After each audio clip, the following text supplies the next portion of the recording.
Vertical volume indicator by Cluster Delta. Vertical volumes are the first indicator that every trader should have on the chart. Let's look at a chart without vertical volumes. All candles on such a chart have the same priority for us. Without vertical volumes, we cannot distinguish from the general flow the parts of the chart where we need to focus our attention. Our attention is unfocused and we simply do not know where we need to look. Having installed the vertical volumes indicator, we immediately see where we need to focus our attention.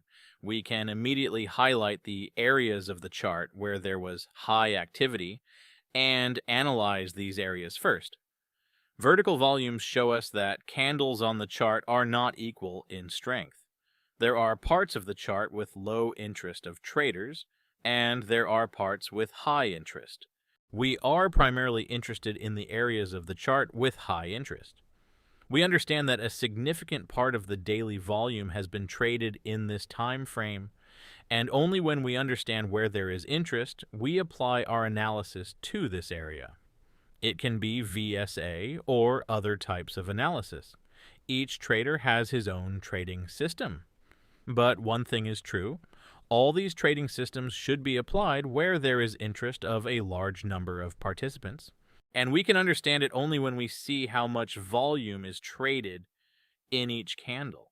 Therefore, if you are still trying to trade a chart without vertical volumes, you are trading unfocused. You are not seeing the real market. There is too much noise in your analysis, too much extraneous information that clogs up the main signal. Vertical volumes allow the trader to remove the noise and focus on the main signals that the chart gives. By installing vertical volumes, you will be able to completely abandon technical indicators that do not add useful information to your analysis of the market situation.